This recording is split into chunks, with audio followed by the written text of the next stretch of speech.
Atom के model कितने कितने तरीके के होते हैं।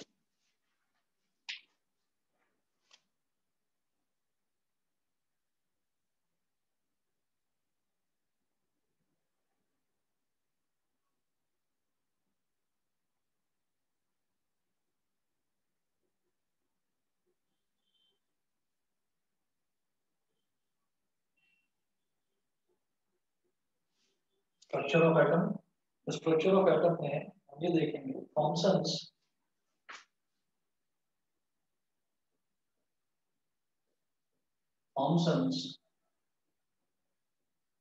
Model of the atom.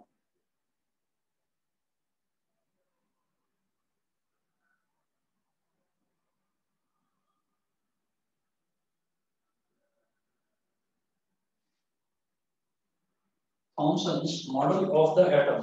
अब इसमें क्या है कि Thomson's model of the atom, model of atom का मतलब क्या है कि जैसे एटम होता है ना, तो एटम के बारे में सबने अलग अलग बताया, अलग अलग साइंटिस्ट्स ने अलग अलग बताया। तो जैसे मान लीजिए हम थॉमसन की बात करते हैं, तो थॉमसन ने एटम के बारे में क्या बताया, फिर हम बात करेंगे रदरफोर्ड की, फिर रदरफोर्ड ने एटम को किस तरह से एक्सप्लेन करा, फिर हम बात करेंगे नील बोहर की, कि बोहर ने एटम को किस तरीके से एक्सप्लेन करा। तो देखिए, जैसे हम थॉमसन की बात करते हैं, तो थॉमसन ने ये कहा कि जो एटम होता है ना, एटम को ये मान लिया जाता है कि एटम एक बड़ी सी एक स्फेरिकल बॉल होती है। जैसे आप लोगों को अगर ध्यान हो तो शायद आप लोगों को स्कूल में अगर पढ़ाया गया है तो पता होगा, या अगर आपने 8th क्लास में पढ़ा है एटम के बारे में तो थोड़ा बहुत आइडिया होगा कि एटम के बारे में ये कहा जाता है कि एटम में एक न्यूक्लियस होता है जो पॉजिटिवली चार्ज होता है। न्यूक्लियस के अंदर सारा का सारा प्रोटॉन और न्यूट्रॉन वो भरा हुआ होता है। तो एक मिनट रुकिए।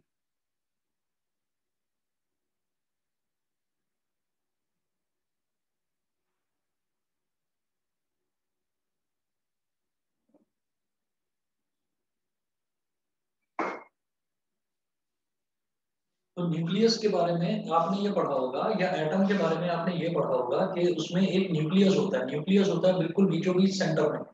तो वो जो सेंटर होता है, उस सेंटर में सारे के सारे प्रोटॉन्स और न्यूट्रॉन्स भरे हुए होते हैं, और उसके चारों तरफ जो है शेल्स होती हैं, उन शेल्स में इलेक्ट्रॉन रिवॉल्व कर रहे होते हैं।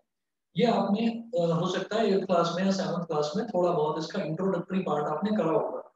लेकिन अब जो हम कर रहे हैं वो है स्ट्रक्चर ऑफ एटम। तो स्ट्रक्चर ऑफ एटम का मतलब क्या है कि राइट फ्रॉम इट्स डिस्कवरी, हम बिल्कुल डिस्कवरी की बात कर रहे हैं। इस चैप्टर में अगर हमने देखा सबसे पहले, तो सबसे पहले हमने यही देखा कि जो एटम होता है, एटम सबसे छोटा एक पार्टिकल होता है, एटम से छोटा कोई पार्टिकल नहीं होता। तो अगर एटम एक सबसे छोटा पार्टिकल होता है तो क्या उससे छोटा भी कुछ होता है? तो हमने यहाँ पर ये देखा कि हाँ, एटम से छोटा भी कुछ होता है। एटम से छोटे होते हैं इलेक्ट्रॉन्स, प्रोटॉन्स, न्यूट्रॉन्स। मतलब एटम के अंदर सब एटॉमिक पार्टिकल्स भी होते हैं जिनको हम इलेक्ट्रॉन, प्रोटॉन और न्यूट्रॉन बोलते हैं।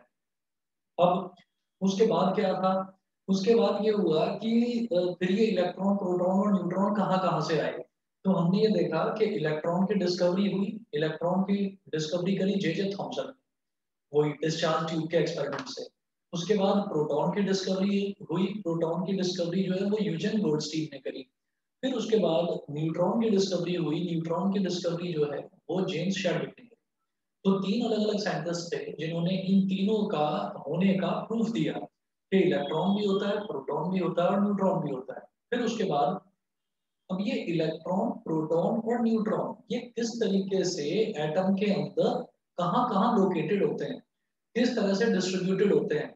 तो जो मैंने लिखा है ना, Thomson's model of atom, model का मतलब क्या है कि एटम कैसा होता है, एटम किस तरीके का दिखता है। तो थॉमसन ने ये समझाया। तो अलग अलग थ्योरीज आई, तो सबसे पहले हम थॉमसन की थ्योरी की बात करते हैं। थॉमसन ने ये बताया कि जो एटम होता है, एटम को ऐसा समझ लीजिए कि एक बहुत बड़ा एक स्फीयर है, स्फीयर मतलब एक बॉल है, एक बड़ी बॉल है, और उस बड़ी बॉल में उस वो बड़ी बॉल जो है वो पूरी की पूरी पॉजिटिव चार्ज से मिलकर बनी हुई है, बड़ी बॉल। ठीक है, तो एक बड़ी स्फेरिकल बॉल है, वो पूरा का पूरा पॉजिटिव चार्ज से मिलकर बना हुआ है। और उस पॉजिटिव चार्ज बॉल में जगह जगह जगह जगह जैसे जैसे पिज्जा होता है ना, और पिज्जा के ऊपर टॉपिंग्स डाली जाती हैं, तो उसी तरीके से उस स्फेरिकल बॉल में हम जगह जगह जगह जगह एम्बेड कर देते हैं इलेक्ट्रॉन्स को। Electrons are embedded on that spherical ball. तो ये थॉमसन ने बताया था। अब इसी चीज को एक बार मैं डायग्रामेटिकली एक्सप्लेन करता हूँ।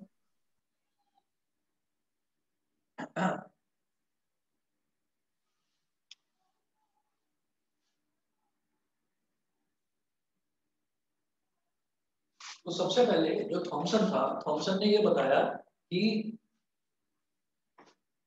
An atom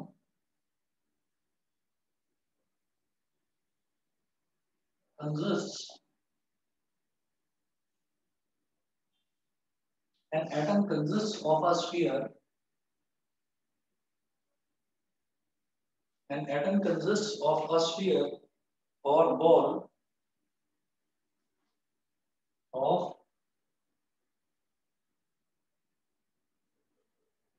an atom consists of a sphere or ball of positive charge with negatively charged electrons with negatively charged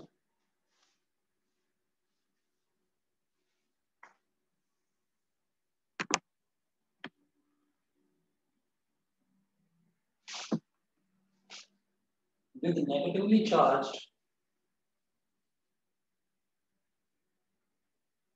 electrons embedded negatively charged electrons embedded in it.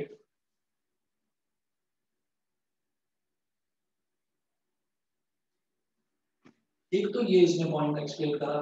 दूसरा, the positive and negative charges in an atom, the positive and negative charges in the positive and negative charges in an atom are equal in magnitude, are equal in magnitude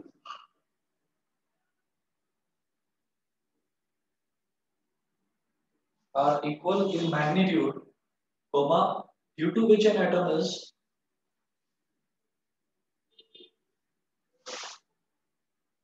due to which an atom is electrically due to which an atom is electrically neutral, due to which an atom is electrically neutral. Neutral का मतलब it has no overall positive or negative charge,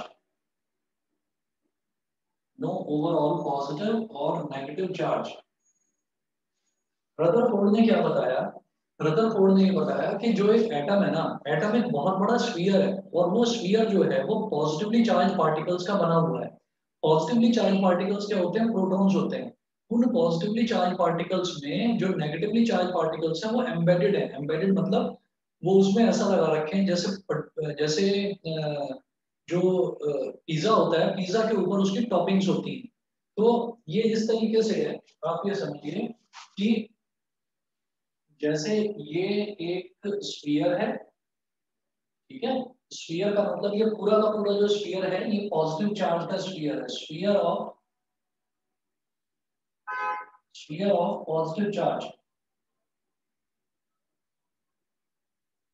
sphere of positive charge, और इसमें negatively charge electrons इसके ऊपर embed कर रखे हैं, मतलब इसके ऊपर चिपका रखे हैं जगह जगह ये।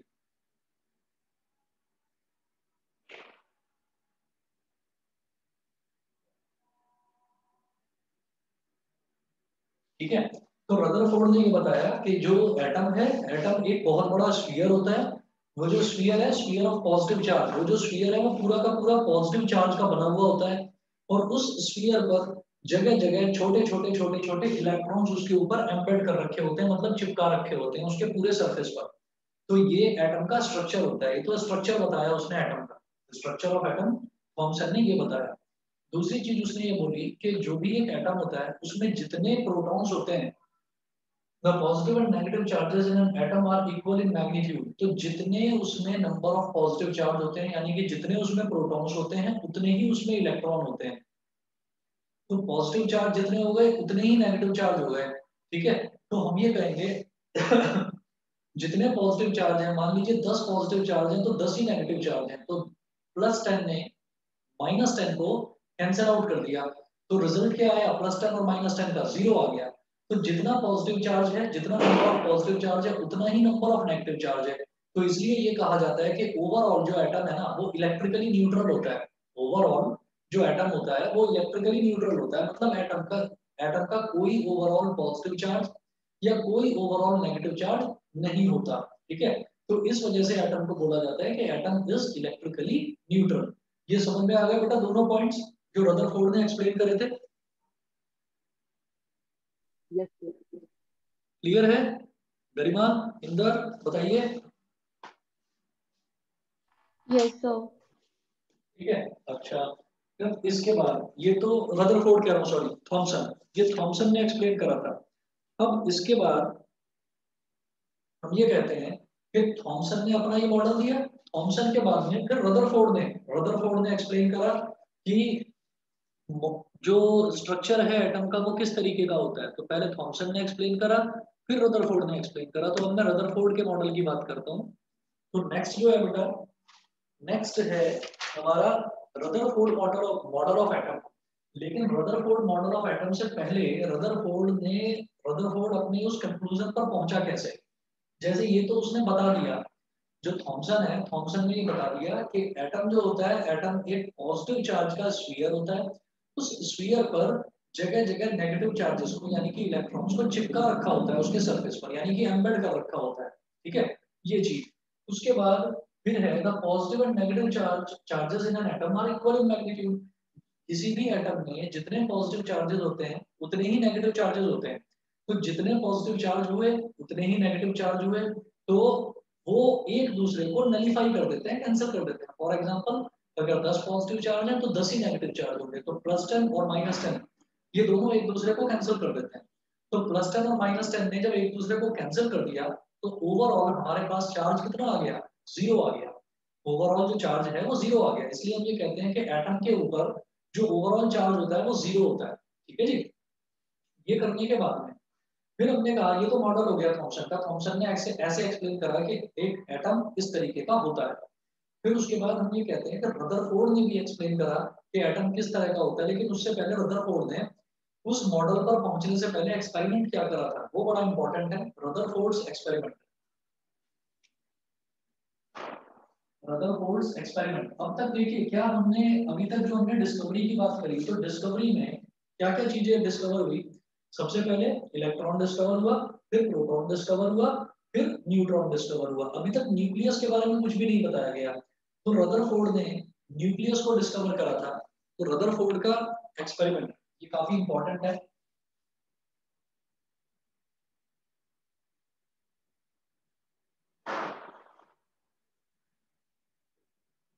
Rutherford's experiment.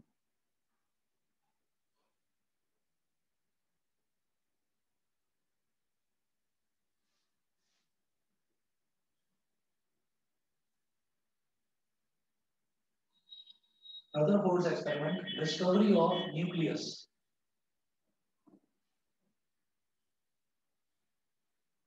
Discovery of nucleus. अब ये देखिएगा, इसमें हम क्या करेंगे। रदरफोर्ड ने क्या करा, जैसे आप लोग जब स्कूल जाया करते थे तो जो आपका लंच होता है, जो आप लंच बॉक्स लेकर जाते हैं, तो लंच बॉक्स में आपने देखा होगा कि एक एल्यूमिनियम फॉइल होती है। एल्यूमिनियम फॉइल, जिसको कई बार लिखा रहता है सिल्वर फॉइल, वो सिल्वर की नहीं होती, वो एल्यूमिनियम की होती है। तो एल्यूमिनियम फॉइल जो होती है वो क्या होता है कि जो एल्यूमिनियम मेटल होता है, एल्यूमिनियम मेटल पर हैमरिंग कर करके, हैमरिंग तो बेसिकली क्या करते हैं, उसको मशीन के थ्रू पास कर देते हैं। मशीन के थ्रू पास करते हैं तो उनको रोलर्स के बीच में से वो गुजरता है। तो रोलर्स ना उसको फ्लैट करते चले जाते हैं, तो उसकी एक पतली सी फिल्म बन जाती है। उस फिल्म को हम बोल देते हैं एल्यूमिनियम फॉइल। और उस एल्यूमिनियम फॉइल में हम जो रोटी होती है, हम रोटी को उसके अंदर रैप करके लेकर चले जाते हैं, तो रोटी जो होती है, रोटी की सॉफ्टनेस बनी रहती है, नहीं तो रोटी हार्ड हो जाती है लंच टाइम तक। भाई सुबह सुबह घर से मम्मी खाना बनाकर देती है, और जब उसको एल्यूमिनियम फॉइल में रैप करके आपको देती है, तो जब लंच का टाइम होता है तो लंच के टाइम तक वो हार्ड नहीं होती रोटी, वो सॉफ्ट बनी रहती है। इस वजह से आप एल्यूमिनियम फॉइल में खाना पैक करके ले जाते हैं।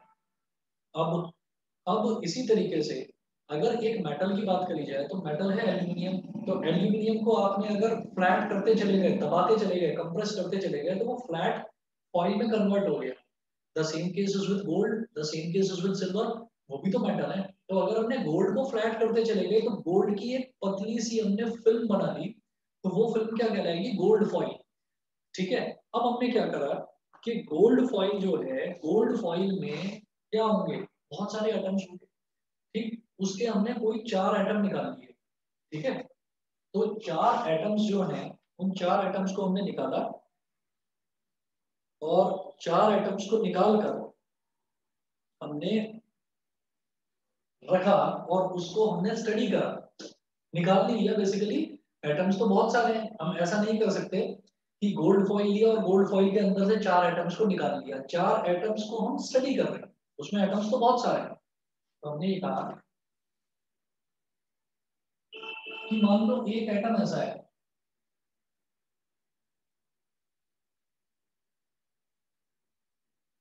ये दूसरा एटम हो गया। अभी तक क्या हुआ? अभी तक तो थॉमसन का मॉडल ऑफ एटम था। तो थॉमसन ने यही बोला कि एटम जो है, एटम स्फेरिकल शेप का होता है। तो थॉमसन के मॉडल को ही स्टडी करता रहा रदरफोर्ड, और रदरफोर्ड ने ये कहा कि जो एटम होते हैं, एटम स्फेरिकल शेप में होते हैं, मतलब एक बॉल की तरह होते हैं। तो गोल्ड फॉइल ली, और गोल्ड फॉइल के अंदर के 4 एटम्स को स्टडी करा। एक एटम, दो एटम, फिर ये तीसरा एटम हो गया, और ऐसे ही एक और एटम बना लेंगे नीचे, चौथा एटम। तो एटम सारे बहुत सारे होते हैं, तो इसलिए मैंने चिपके चिपके ये 4 एटम्स बना लिए।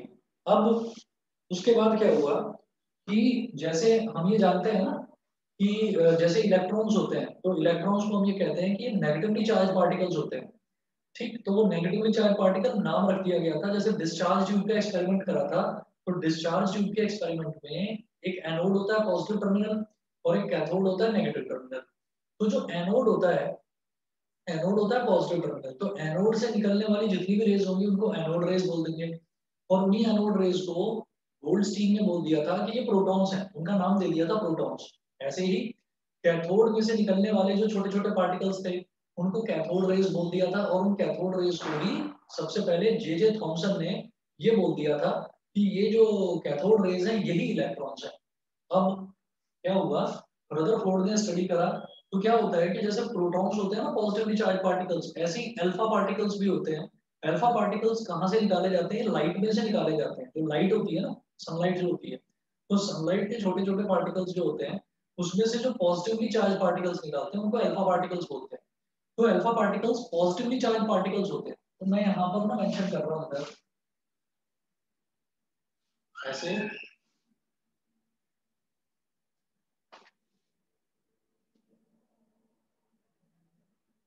प्लस प्लस प्लस प्लस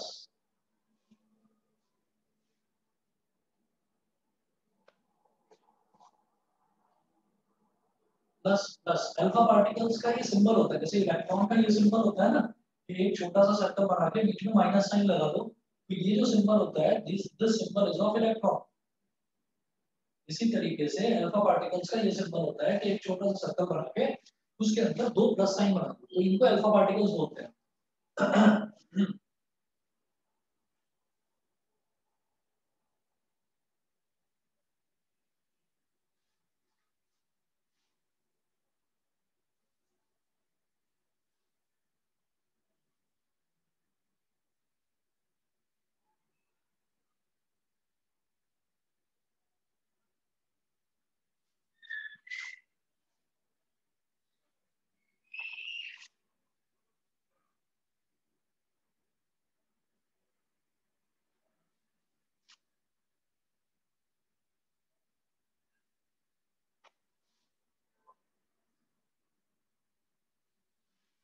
ठीक है, इतने दिखा दिए सफिशिएंट है।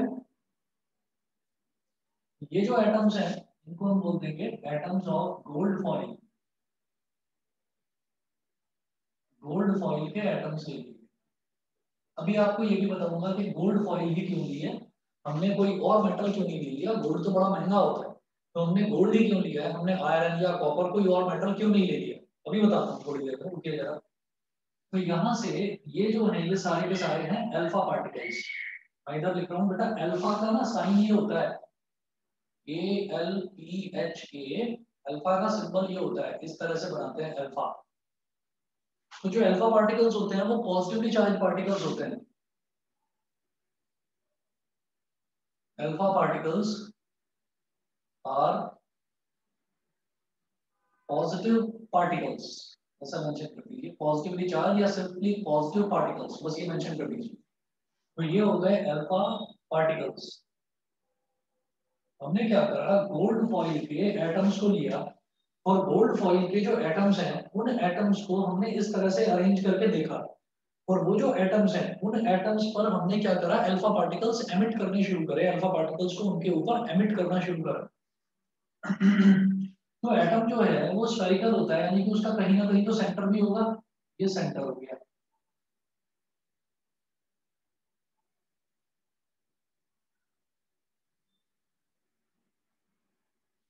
तो यहां से जब अल्फा पार्टिकल एमिट करे तो ये ऐसे सीधे निकल गए, ये सीधा निकल गया,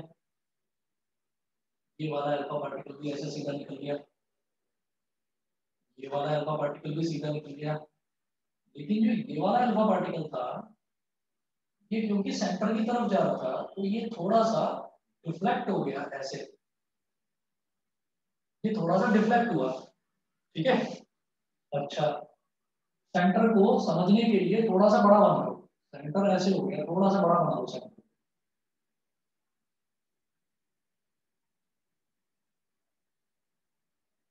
क्योंकि छोटा सा डॉट है समझ में नहीं आएगा, तो थोड़ा सा बड़ा बना दो समझने के लिए। तो ये ऐसे डिफ्लेक्ट हो गया क्योंकि लगभग इसको सेंटर पर टकराने वाला था। फिर इधर से अल्फा रेस भेजी तो ये सीधी निकल गई, लेकिन इधर से अल्फा पार्टिकल्स भेजी तो ये एग्जैक्टली सेंटर पर टकरा रही थी, तो ये टकरा के बाउंस बैक हो गई, वापस आ गई इस डायरेक्शन में। फिर अल्फा पार्टिकल्स ऐसे निकाले, फिर ये वाला अल्फा पार्टिकल ये भी डायरेक्ट सेंटर पर टकरा रहा है, ये भी वापस आ गया, बाउंस बैक हो गया टकरा के। तो ये रदरफोर्ड का एक्सपेरिमेंट था। अब एक जो यूनिवर्सल ट्रूथ है, वो यूनिवर्सल ट्रूथ ये है कि जो लाइक चार्जेस हैं, like charges repel each other and unlike charges attract each other. क्या मतलब कि जो पॉजिटिव चार्ज है वो पॉजिटिव चार्ज को रिपेल करेगा, मतलब पॉजिटिव पॉजिटिव से दूर भागेगा। ठीक है। और जो पॉजिटिव है और नेगेटिव है वो दोनों एक दूसरे को अट्रैक्ट करेंगे। तो इसका मतलब क्या है कि यहाँ ये पॉजिटिव है। अब एक जो अजीब चीज देखी गई, वो अजीब चीज ये देखी थी कि ये जो अल्फा पार्टिकल्स हैं, पॉजिटिवली चार्ज पार्टिकल्स हैं, अगर ये सेंटर को अप्रोच कर रहा है तो सेंटर को अप्रोच कर रहा है तो डिफ्लेक्ट हो रहा है, मतलब ये दूर भाग रहा है सेंटर से। इसका मतलब यहाँ पर ये एग्जैक्टली ये सेंटर के नजदीक से गुजर रहा था, वो डिफ्लेक्ट हो गया। ये एग्जैक्टली सेंटर पर टकरा रहा था तो ये सेंटर से डिफ्लेक्ट होकर पीछे आ गया, वापस आ गया, बाउंस बैक कर गया। ये भी सेंटर पर टकरा रहा था ये वाला अल्फा पार्टिकल, तो ये भी टकरा के बाउंस बैक कर गया। इसका मतलब क्या है कि पॉजिटिव चार्ज ही पॉजिटिव चार्ज को रिपेल करता है। इसका मतलब ये है कि यहाँ पर पॉजिटिव चार्ज होगा सेंटर पर, सेंटर पर पॉजिटिव चार्ज होगा।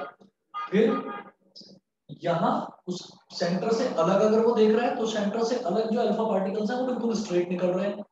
तो इसका मतलब क्या है कि स्ट्रेट निकलने का मतलब क्या है कि जो सेंटर के अलावा वाली जो जगह है वहां सब जगह इलेक्ट्रॉन्स है, यहाँ भी इलेक्ट्रॉन, यहाँ भी इलेक्ट्रॉन, यहाँ भी इलेक्ट्रॉन, यहाँ भी इलेक्ट्रॉन। क्यों? क्योंकि इलेक्ट्रॉन वो अपनी तरफ अट्रैक्ट करेगा, तो किसी तरीके का कोई डिफ्लेक्शन नहीं आएगा। डिफ्लेक्शन तभी आता है अगर आप किसी मैग्नेट की भी बात करें, तो मैग्नेट में अगर आप सीधा सीधा मैग्नेट को लाते हैं तो वो डिफ्लेक्ट करती है, अगर आप एक मैग्नेट को सीधा रखें एक मैग्नेट को उल्टा कर दो तो फिर वो चिपक जाती है। तो मैग्नेट में भी दो पोल्स होते हैं, एक नॉर्थ पोल और एक साउथ पोल। तो अगर नॉर्थ पोल को साउथ पोल के नजदीक लेकर आते हैं दो मैग्नेट्स के, तो नॉर्थ और साउथ तो चिपक जाते हैं।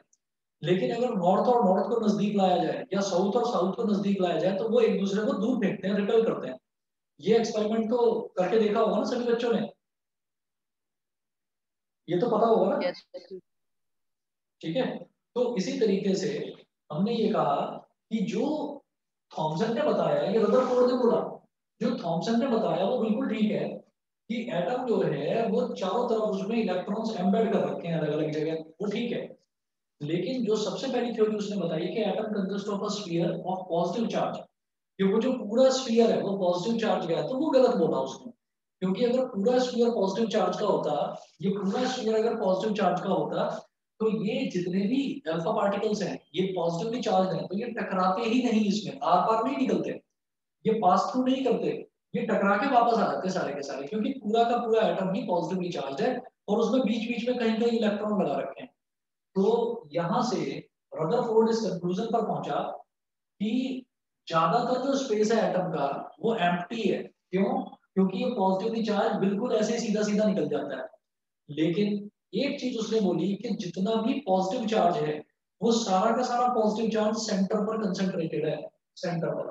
तभी तो सेंटर से गुजरते हुए अल्फा पार्टिकल्स डिफ्लेक्ट हो रहे हैं। तो ये डिफ्लेक्शन क्यों है? क्योंकि सारा का सारा पॉजिटिव चार्ज सेंटर पर कंसंट्रेटेड है। तो इसका मतलब क्या था कि यहाँ पर थॉमसन की थ्योरी फेल हो गई। थॉमसन ने बोला था कि पूरा का पूरा जो एटम है it is like a spherical ball, और जो जो स्फेरिकल बॉल है वो पूरी की पूरी पॉजिटिव चार्ज से बनी हुई होती है। तो ये यहाँ पर थॉमसन का जो फर्स्ट पॉइंट था वो फेल हो गया। और इस एक्सपेरिमेंट को देखते हुए रदरफोर्ड ने अपना एक मॉडल ऑफ एटम, अपना एक नया मॉडल ऑफ एटम लॉन्च कर दिया। वो मॉडल ऑफ एटम काफी लोगों ने एक्सेप्ट करा और बहुत टाइम तक वही मॉडल ऑफ एटम चलता रहा। हालांकि उसके भी कुछ ड्रॉबैक्स थे, उन ड्रॉबैक्स की बात भी अभी करेंगे। लेकिन इसको देखते हुए उसने ये बोला कि सारा का सारा जो पॉजिटिव चार्ज है वो सारा सेंटर पर कंसंट्रेटेड है, और इस सेंटर को ही उसने बोल दिया न्यूक्लियस। रदरफोर्ड ने ये बोल दिया कि सारा का सारा पॉजिटिव चार्ज यानी कि सारे के सारे प्रोटॉन सेंटर में ही कंसंट्रेटेड है, और न्यूट्रॉन्स भी उन्हीं के साथ है सारे के सारे। ठीक है, तो न्यूट्रॉन से तो कोई फर्क पड़ेगा नहीं, तो न्यूट्रॉन्स को भी यहीं डाल दिया और सारे के सारे प्रोटॉन्स को भी यहीं डाल दिया।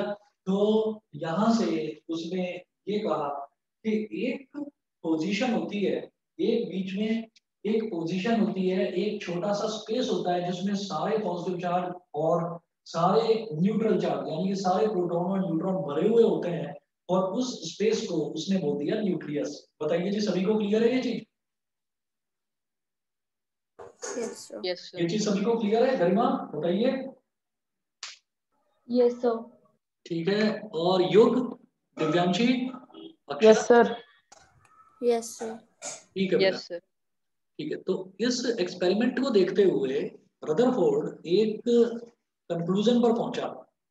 ठीक है, तो वो जो कंक्लूजन है वो मैं यहाँ से, ये तो लिखा हुआ है ये वाला थॉमसन का मॉडल ये हटाकर, और फिर मैं यहाँ पर पॉइंट्स लिख रहा हूँ।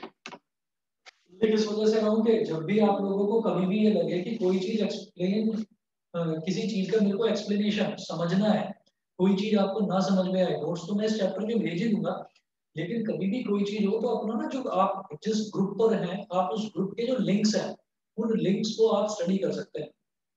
तो आप उसमें देख सकते हो कि कब कौन सा चैप्टर चल रहा था। और जैसे मैं आपको जो मैसेज भेजता हूँ तो मैसेज में ये लिखा रहता है कि आज मैं क्या स्टडी करने वाला हूँ। तो उसके बाद जो आपके पास लिंक आएगा उस लिंक से आप आइडिया लगा लेंगे कि इस चैप्टर को इस वाले जो लिंक्स हैं इन इन लिंक्स में एक्सप्लेन करा हुआ होगा। तो यूट्यूब पर जो शुरुआत से मैंने जितने भी अपने लेक्चर्स डाले हुए हैं ना, उसमें एक भी लेक्चर मैंने डिलीट नहीं करा है। तो आपको पुराना भी कभी कुछ रिकॉल करना है या कुछ रिवाइज करना है तो आप देखकर रिवाइज कर सकते हैं। फिर भी कोई डाउट है तो मेरे से पर्सनली पूछ भी सकते हैं। तो अब इससे ये जो एक्सपेरिमेंट था रदरफोर्ड का, रदरफोर्ड अपने एक्सपेरिमेंट से किस कंक्लूजन पर पहुंचा, क्या नतीजा उसने निकाला, वो क्या है वो देखते हैं।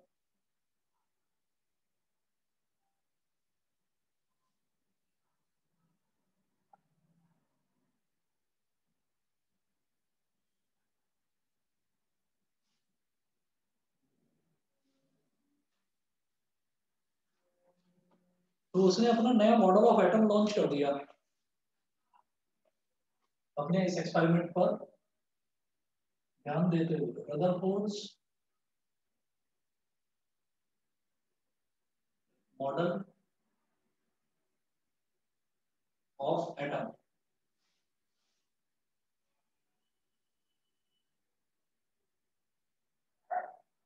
Rutherford's model of atom.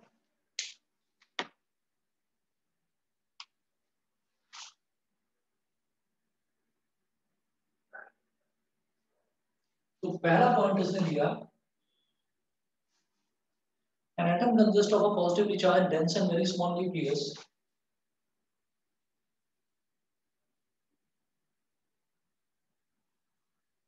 consists of a positively charged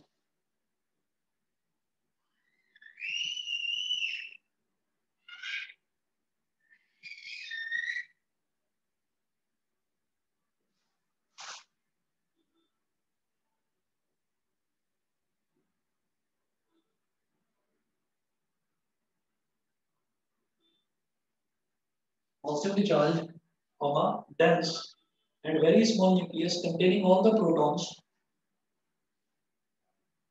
containing all the protons,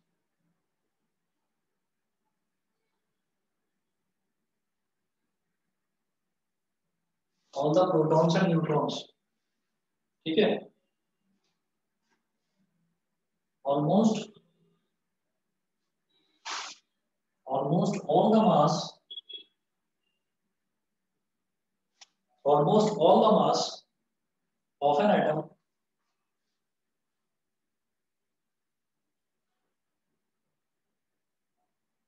is concentrated. Almost all the mass of an atom is concentrated in the nucleus.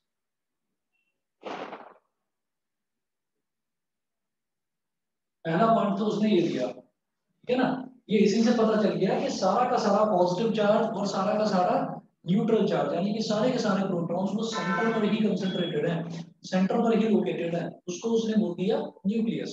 ठीक है, उसके बाद सेकंड है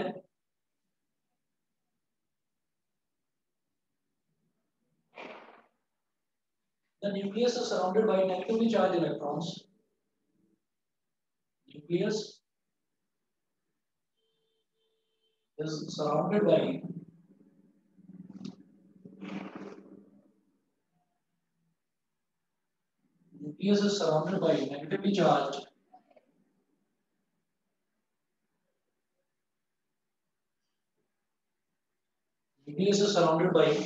negatively charged electrons.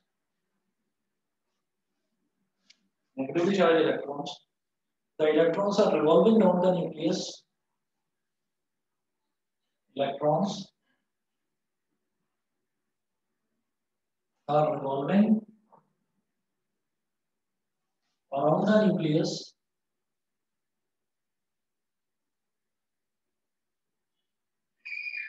at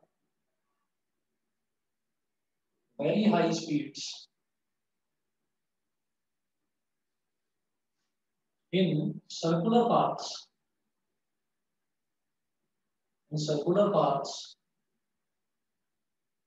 Called orbits. ये second point था उसके model का। Third point,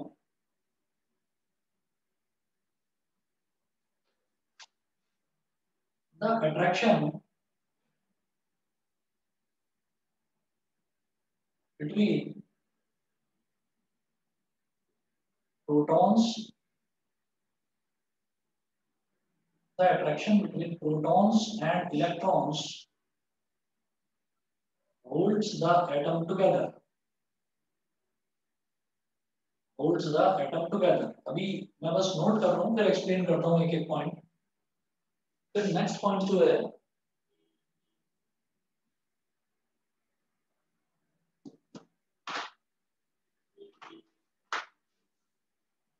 number of electrons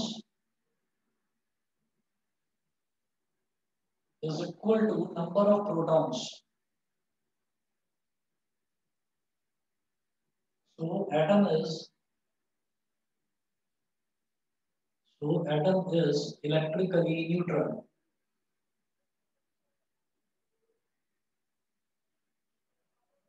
atom is electrically neutral. और फिफ्थ पॉइंट है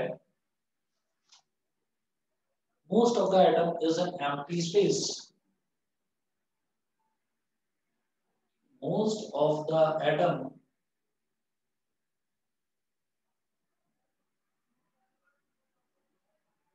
is an most of the atom is an empty space। ठीक है, तो ये देखिए रदरफोर्ड ने अपना जो मॉडल था उस एक्सपेरिमेंट को, मतलब अपने एक्सपेरिमेंट को बेस बनाते हुए एक नया मॉडल ऑफ एटम लॉन्च कर दिया। उसने बताया कि जो एटम है वो किस तरीके का दिखता है। तो उसने थॉमसन के मॉडल को नलीफाई करते हुए, उसको गलत साबित करते हुए अपना नया मॉडल लॉन्च कर दिया। क्या?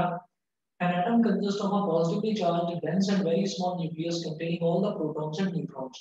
एक एटम के अंदर एक न्यूक्लियस होता है जो बिल्कुल सेंटर में लोकेटेड होता है, और उसके अंदर ही सारे प्रोटॉन्स और सारे न्यूट्रॉन्स, यानी कि सारा पॉजिटिव चार्ज और सारा न्यूट्रल चार्ज वो उसी के अंदर इकट्ठा होता है। ठीक है, तो उसको उसने बोल दिया न्यूक्लियस। सबसे पहली चीज तो ये, almost all the mass of N atom is concentrated in the nucleus. हम जानते हैं कि मास जितना भी है, पूरे के पूरे एटम का जितना भी मास है वो सारा का सारा इसी न्यूक्लियस के अंदर कंसंट्रेटेड होता है। क्यों? क्योंकि ये हम एक फॉर्मूला कल भी देख चुके हैं कि एटॉमिक मास क्या होता है, number of protons plus number of neutrons. Atomic mass number of protons plus number of neutrons के इक्वल होता है। अब चूंकि सारा का सारा न्यूट्रॉन और सारा का सारा प्रोटॉन वो पूरा का पूरा यही है, न्यूक्लियस के अंदर ही है, तो न्यूक्लियस के अंदर ही पूरा का पूरा एटम का मास होता है। ठीक है, almost all the mass of N atom is concentrated in the nucleus. बताइए जी, पहला पॉइंट क्लियर है? पहला पॉइंट क्लियर है सभी को? Yes, sir. ठीक है, चलिए जी, फिर सेकंड पॉइंट देखते हैं। सेकंड पॉइंट है nucleus is surrounded by negatively charged electrons. जो न्यूक्लियस होता है, न्यूक्लियस को चारों तरफ से नेगेटिवली चार्ज्ड इलेक्ट्रॉन्स जो है वो सराउंड करके रखते हैं। तो हम ये कहेंगे nucleus is surrounded by negatively charge electrons. Nucleus के चारों तरफ नेगेटिवली चार्ज इलेक्ट्रॉन्स होते हैं। ये जो इलेक्ट्रॉन्स हैं ये बहुत तेजी से रोटेट कर रहे होते हैं सर्कुलर पाथ में। उस सर्कुलर पाथ का उसने नाम दे दिया ऑर्बिट। कि वो सर्कुलर जो पाथ होता है उस सर्कुलर पाथ को उसने बोल दिया ऑर्बिट, कि वो ऑर्बिट्स में रोटेट कर रहे होते हैं, सर्कुलर ऑर्बिट्स में। ये सेकंड इसका पॉइंट हुआ रदरफोर्ड के मॉडल का। Third, the attraction between protons and electrons holds the atom together. Protons और इलेक्ट्रॉन्स यानी कि पॉजिटिव चार्ज और नेगेटिव चार्ज, इनके बीच में एक अट्रैक्शन होता है। उस अट्रैक्शन की वजह से ही एटम जो है वो पूरा का पूरा मतलब होल्ड करके रहता है, मतलब एटम जो है वो स्टेबल रहता है। नहीं तो क्या होगा कि देखिए ये पॉजिटिव चार्ज तो सेंटर में है और चारों तरफ इसके इलेक्ट्रॉन्स रिवॉल्व कर रहे हैं। तो अगर अट्रैक्शन नहीं होगा ना पॉजिटिव और नेगेटिव चार्ज के बीच में, तो नेगेटिव चार्ज कहीं चले जाएंगे, पॉजिटिव चार्ज कहीं चले जाएंगे। तो क्योंकि ये थोड़ा हैवी होता है तो इसका मूव करना थोड़ा मुश्किल है। ये डेंस होता है, हैवी होता है, न्यूक्लियस सेंटर पर लोकेटेड होता है, तो ये यही रहेगा। और जितने भी इलेक्ट्रॉन्स हैं जो बड़े तेजी से रोटेट कर रहे हैं उनको ना अपनी तरफ थोड़ा सा ना खींच के रखता है। तो जब ये खींच के रखेगा तो एक फोर्स ऑफ अट्रैक्शन तो रहेगा दोनों के बीच में, लेकिन वो घूमते भी रहेंगे इलेक्ट्रॉन्स। तो इलेक्ट्रॉन्स घूमते रहेंगे, लेकिन अगर वो बीच का फोर्स ऑफ अट्रैक्शन खत्म हो गया, अगर इन दोनों के बीच का फोर्स ऑफ अट्रैक्शन खत्म हो गया तो इलेक्ट्रॉन्स कहीं के कहीं चले जाएंगे, इधर उधर मूव कर जाएंगे स्पेस में कहीं भी। ठीक है ना? तो जो ये फोर्स ऑफ अट्रैक्शन होता है इसकी वजह से ही एटम होल्ड करके रहता है, मतलब एटम एक जगह, प्रोटॉन्स और इलेक्ट्रॉन्स आसपास ही रहते हैं। ठीक है, उसके बाद फोर्थ है number of electrons is equal to number of protons, so atom is electrically neutral. ये पॉइंट आपका सेम है जो थॉमसन ने भी बताया था कि किसी भी एटम में नंबर ऑफ इलेक्ट्रॉन्स और नंबर ऑफ प्रोटॉन्स वो इक्वल होते हैं। जब दोनों इक्वल होते हैं तो इसी वजह से हम ये बोलते हैं कि इलेक्ट्रिकली एटम न्यूट्रल होता है, उसका कोई चार्ज नहीं होता, ना तो पॉजिटिव चार्ज ना ही नेगेटिव चार्ज। उसके बाद फिफ्थ है most of the atom is an empty space. ऐसा क्यों है most of the atom is an empty space? क्योंकि ज्यादातर जो अल्फा पार्टिकल्स हैं जो सेंटर से होकर नहीं गुजर रहे हैं वो स्ट्रेट चले जाते हैं। स्ट्रेट मतलब दे गो अनडिफ्लेक्टेड, किसी तरीके का कोई डिफ्लेक्शन नहीं होता। इसका मतलब क्या है कि ज्यादातर जो स्पेस होता है ना एटम का वो एम्प्टी स्पेस होता है। तो उस एम्प्टी स्पेस से ही कोई चीज, भाई अगर मान लीजिए मैं अपना ये हाथ है, मैं इस हाथ को हवा में ऐसे मूव कर रहा हूँ, तो हवा में एम्प्टी स्पेस है, खाली स्पेस है, इसी वजह से तो मैं अपने हाथ को मूव कर पा रहा हूँ। अगर यहाँ पर भी किसी तरीके का कोई ऑब्स्ट्रक्शन होता, मान लीजिए ये पॉइंट होता, तो मैं अपने हाथ, मेरा हाथ रुक जाता, ये आगे मूव ना कर पाता। तो most of the atom is an empty space, खाली स्पेस है, इसी वजह से alpha particles straight pass through कर पा रहे हैं। बताइए जी, पांचों पॉइंट क्लियर है रदरफोर्ड के मॉडल के? Yes sir. ठीक है, अच्छा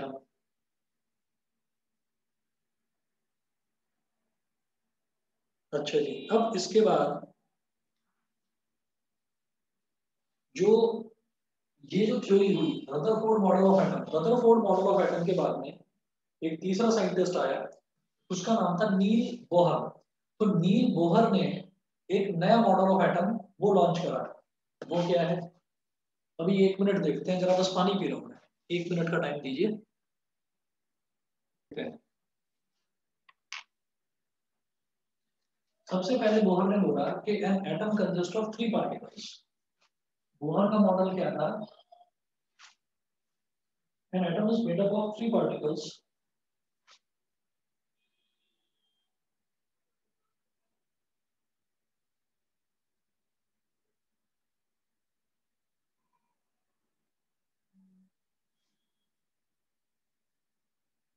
an atom is made up of 3 particles, electrons, protons and neutrons।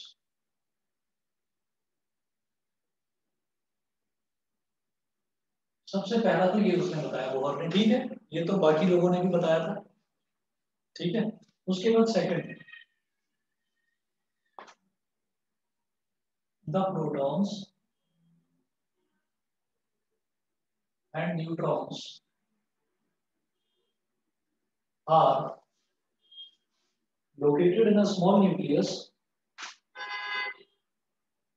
are located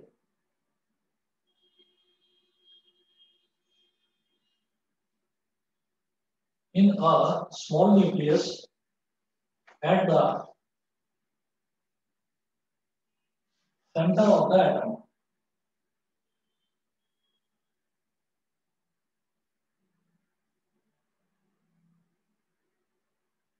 third point, ये भी वही है, क्योंकि रदरफोर्ड ने भी यही चीज बताई थी, the protons and neutrons are located in a small nucleus at the centre of the atom. तो जो प्रोटॉन्स और न्यूट्रॉन्स हैं वो सारे के सारे न्यूक्लियस में स्टोर्ड होते हैं, और न्यूक्लियस कहाँ होता है, एटम के सेंटर में होता है। Third, the electrons revolve the electrons revolve rapidly around the nucleus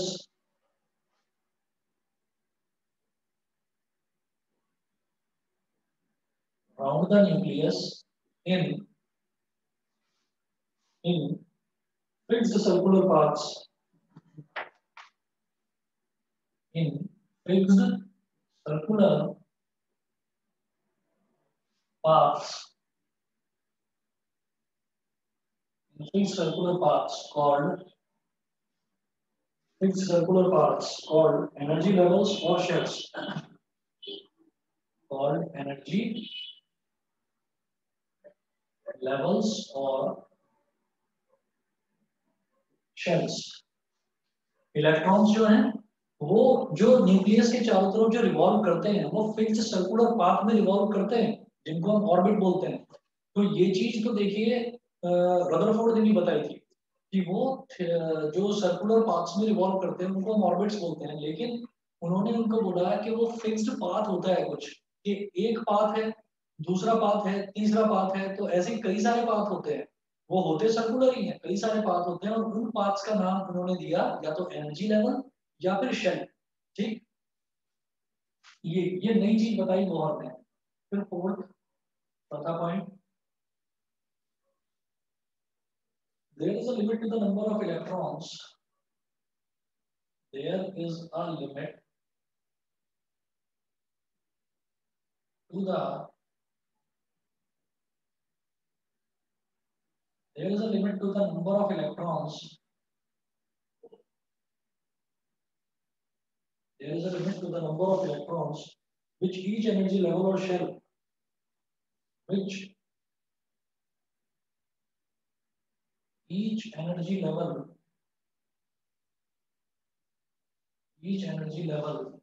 or shell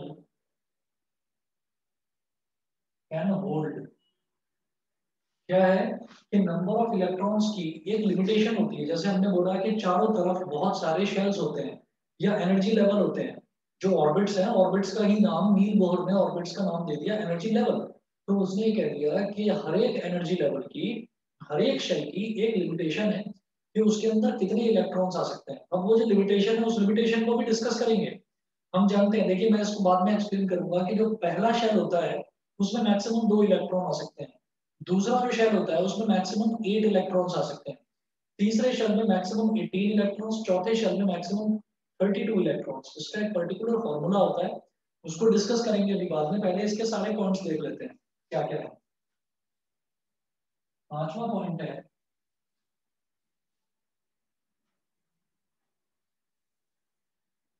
each shell is associated with a certain amount of energy। हर एक शेल में एक फिक्स अमाउंट ऑफ एनर्जी होती है। हर एक शेल में एक एनर्जी होती है कि उससे ज्यादा ना तो एनर्जी होगी ना उससे कम होगी, एक फिक्स अमाउंट होती है एनर्जी की। इसीलिए उसको एनर्जी लेवल या एनर्जी शेल्स बोला जाता है। इसका जो छठा पॉइंट है वो देखिएगा,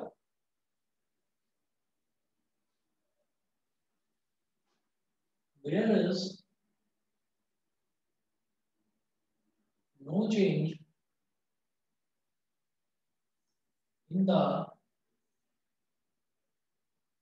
energy, there is no change in the energy of electrons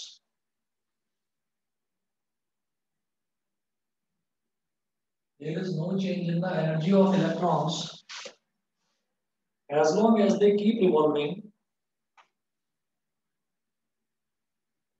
as long as they keep revolving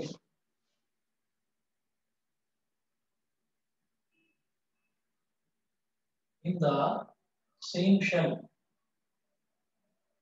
जब तक इलेक्ट्रॉन्स सेम शेल में रिवॉल्व करते रहेंगे, जब तक इलेक्ट्रॉन्स सेम शेल में रिवॉल्व करते रहेंगे तब तक उनकी एनर्जी में कोई भी अंतर नहीं आएगा।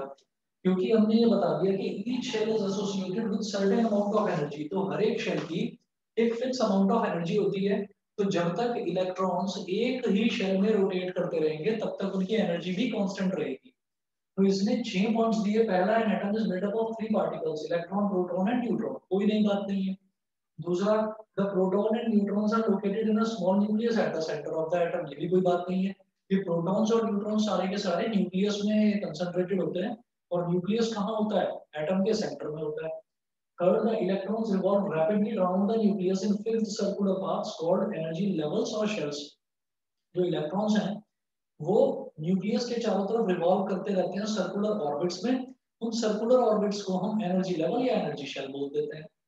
फोर्थ है, there is a limit to the number of electrons which each energy level और शेल कैन होल्ड। हर एक एनर्जी लेवल में और हर एक शेल में एक लिमिटेशन होती है कि वो उतने ही इलेक्ट्रॉन्स को होल्ड कर पाएगा, उससे ज्यादा इलेक्ट्रॉन्स को होल्ड नहीं कर पाएगा। ठीक है। फिफ्थ है, each shell is associated with a certain amount of energy. हर एक शेल की एक पर्टिकुलर एनर्जी होती है। जितनी उसकी एनर्जी होगी इलेक्ट्रॉन की भी उतनी ही एनर्जी होगी। जिस शेल में इलेक्ट्रॉन रिवॉल्व करेगा उस एनर्जी, उस शेल की, उस ऑर्बिट की एक पर्टिकुलर एनर्जी होगी, इलेक्ट्रॉन की भी उतनी ही एनर्जी होगी, उससे ज्यादा नहीं हो सकती। There is no change in energy of electrons as long as they keep revolving in the same shell। जब तक इलेक्ट्रॉन एक शेल से दूसरे शेल में जंप नहीं कर जाते, वो सेम शेल में जब तक रिवॉल्व करते रहेंगे तब तक उनकी एनर्जी में कोई बदलाव नहीं आएगा। तो क्या है कि ये 3, 4, 5, 6 ये बाद के जो 4 पॉइंट्स थे ये नील बोहर ने नए पॉइंट्स दिए थे। अब जो मोस्ट वाइडली यूज होता है मॉडल वो नील बोहर का ही होता है। ठीक है। अगली क्लास में देखेंगे आगे अगला कंसेप्ट हमारा वैलेंसी का, एटॉमिक नंबर का, एटॉमिक मास का। तो वो अगली क्लास में देखेंगे। आज के लिए बेटा इतना ही। Thank you sir. तो आगे का जो पोर्शन है, आगे का पोर्शन थोड़ा सा हमारा न्यूमेरिकल बेस्ड पोर्शन है, थोड़ा सा समझने वाला है। ये वाला पोर्शन जो था ये काफी हद तक थ्योरेटिकल था, तो इसके बाद अगला जो पोर्शन है वो थोड़ा समझने वाला है, इंटरेस्टिंग है। ठीक है जी, चलिए बेटा फिर आज के लिए इतना ही।